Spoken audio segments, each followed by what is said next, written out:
বাংলায় এবার লুঠের ভোট হয়েছে। সেটিং করেছে প্রিসাইডিং অফিসার, পুলিশ অবজারভার পরিচালনা করেছেন। আর এই গোটা বিষয়টা নেতৃত্ব দিয়েছেন জেলা শাসক নিজে। বাংলায় এবং বিশেষ করে অভিষেকের গড় ডায়মন্ড হারবারে কিভাবে লুঠের ভোট হয়েছে সেটাই এবার ফাঁস করলেন বিরোধী দলনেতা শুভেন্দু অধিকারী। বিজেপির ভরাডুবির কারণেই কি বিস্ফোরক শুভেন্দু? উঠছে প্রশ্ন। Police observer manage, general observer purchase, presiding officer setting, Sumit Gupta জেলা শাসক নিজে রিগিং এর নেতৃত্ব দিচ্ছে, আর কে পুলিশ, কে তৃণমূল, কে ক্যাডার, কে জাহাঙ্গীর আর কে এসডিপিও সব মিলেমিশে একাকার। পুলিশ অবজারভার পরিচালনা করেছেন, জেলা শাসক রিগিং এর নেতৃত্ব দিয়েছেন, প্রিসাইডিং অফিসার সেটিং করেছেন। পুলিশ, জেলা শাসক, প্রিসাইডিং অফিসার, অভিষেক, জাহাঙ্গীর সব মিলেমিশে একাকার। প্রিসাইডিং অফিসারকে আগের দিন রাতে রীতিমতো থ্রেট দেওয়া হয়েছিল। বাংলায় বিজেপির ভরাডুবির পর কিভাবে সেটিং করে বাংলায় ভোট হয়েছে সেই তথ্য ফাঁস করলেন বিরোধী দলনেতা শুভেন্দু অধিকারী। আর এখানেই বিরোধীদের প্রশ্নের মুখে তিনি, অভিষেকের গড়ে সত্যি কি সেটিং এর ভোট হয়েছে, নাকি বাংলার নির্বাচনে বঙ্গ বিজেপির ভরাডুবির কারণেই পিঠ বাঁচানোর চেষ্টায় অজুহাত খাড়া করছেন তিনি? আগের দিন প্রিসাইডিং অফিসারদের থ্রেটনিং, সকালবেলা মক পোলে 300-400 করে ভোট দিয়ে সে ভোটকে ডিলিট করতে না দেওয়া, ওই ছিন্নমূলের প্রতীক ঘাসফুল ছাড়া আর সব প্রতীকের ট্যাপ লাগিয়ে দেওয়া,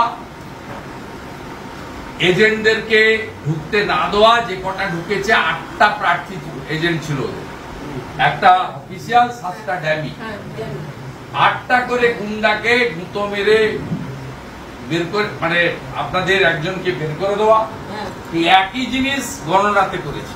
বঙ্গ বিজেপিকে নেতৃত্ব দিতে একেবারে প্রথম সারিতে ছিলেন শুভেন্দু অধিকারী। আর এবারে লোকসভা নির্বাচনের ফলাফল আসার পরেই কার্যত প্রশ্নবাণে বিদ্ধ হয়েছেন তিনি। বিরোধী দলের তরফে তো বটেই, পাশাপাশি দলীয় সদস্যদের থেকেও এসেছে হাজার একটা প্রশ্ন। আর প্রশ্নবাণে ঝাঁঝরা হয়েই এবার মুখ খুললেন তিনি। অভিষেক বন্দ্যোপাধ্যায়ের দুর্গ ডায়মন্ড হারবারে গিয়ে বিজেপির দলীয় সদস্যদের সঙ্গে বৈঠক করেন তিনি। আর সেই বৈঠকেই তার বেফাঁস মন্তব্য, বাংলায় নাকি এবার লুঠের ভোট হয়েছে, সবকিছু আগে থেকেই সেটিং করা ছিল। সদ্য সমাপ্ত হয়েছে লোকসভা নির্বাচন, আর সেই লোকসভা নির্বাচনের ফলাফল বের হওয়ার পর থেকেই বিরোধীদের রোষের মুখে রয়েছে বাংলার শাসক দল। বিরোধী দলনেতা শুভেন্দু অধিকারী বলছেন, এর পিছনে মদত রয়েছে ভাইপোর পিএ সুমিত রায় এবং খোদ জেলা শাসকের। ভোট কারচুপি হয়েছে, আর এই পুরো খবরটাই নাকি তাদের কাছে ছিল। তারপরেও কেউ কোনো পদক্ষেপ নেয়নি, বরং মক পোলিং এর নামে 300 থেকে 400 ভোট কেটেছেন জেলা শাসক নিজে। লড়াই জারি থাকবে বললেন শুভেন্দু। তিনি আরো কি বললেন শুনে নিন। হীরেন বসু আর আপনার অমল দত্ত ভারতের সংসদীয় ইতিহাসে নাম লেখা আছে। তারা কি এত মানে আনপপুলার ছিলেন, তাদেরকে লড়ে 30,000-এ, 40,000-এ, 60,000-এ, 70,000-এ জিততে হয়েছে। আর ইনি এমন ধনুর্ধর, 7,19,000 না 10,000। রাজ্য পুলিশের ট্রেকারে একটা করে এসআই বসে আছে। আমতলা আসার 5টা রাস্তা আছে, যে রাস্তাটা দিয়ে ঘুরে এলে আমতলায় বেশি সময় লাগে, সেই রাস্তাটা দিয়ে ঘুরিয়ে ঘুরিয়ে নিয়ে এসছে। তার আগে বলে দিয়েছে সরিয়ে দে। গোলাবাজ ভাইপোর পিএ সুমিত রায় আর এবং জেলা শাসক সুমিত গুপ্তা এই পুরো ব্যবস্থাপনাটাকে কন্ট্রোল করেছে। আমরা উই নো এভরিথিং। সামনের সারিতে দাঁড়িয়ে বাংলা থেকে বিজেপি সেনাপতিত্ব করেছেন শুভেন্দু অধিকারী। বাংলায় এবার নির্বাচনের পর নাকি শাসক দল নিশ্চিহ্ন হয়ে যাবে, এমন হুঁশিয়ারিও ছিল তার। কিন্তু ভোটের রেজাল্ট বেরোনোর পর তার এই হুঙ্কার যে হারিয়ে যাবে, তা বোধহয় ঘূর্ণাক্ষরেও তিনি টের পাননি। নির্বাচনের রেজাল্টের পর বেশ কিছু দিন তিনি নিভৃতবাসে গিয়েছিলেন ঠিকই, তবে এবার আবারও তিনি একেবারে নিজের পুরনো মেজাজে আক্রমণ শানলেন ডায়মন্ড হারবারের বাদশা অভিষেক বন্দ্যোপাধ্যায়ের বিরুদ্ধে।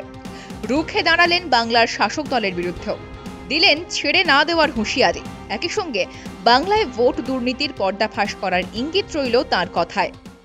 এটা ছাড়া হবে না, ডকুমেন্ট আছে, ওয়েবকাস্টিং ক্যামেরা ঘুরিয়েছে, কোনো ক্যামেরাতে কিছু আসেনি। থাম ইমপ্রেশন এবং সিগনেচার একজনের, আর ভোট দিয়েছে একজনের। ছেড়ে দিব ভেবেছেন আপনি? অভিষেকের গড়ে শুভেন্দুর হুঙ্কার, সন্দেহের বাতাবরণ স্পষ্ট করছে অনেকের মধ্যে। শাসক দলের অনেকেই বলছেন, হয়তো রেকর্ড অঙ্কে অভিষেকের জয় আর বিজেপির ভরাডুবি হজম করতে পারছেন না শুভেন্দু অধিকারী। তবে বাংলায় বিজেপির এরকম ফলাফল নিয়ে আক্ষেপের সুর শোনা যায় তাঁর গলায়। দেখতে থাকুন বিজনেস প্রাইম নিউজ, জীবন হোক অর্থবহ।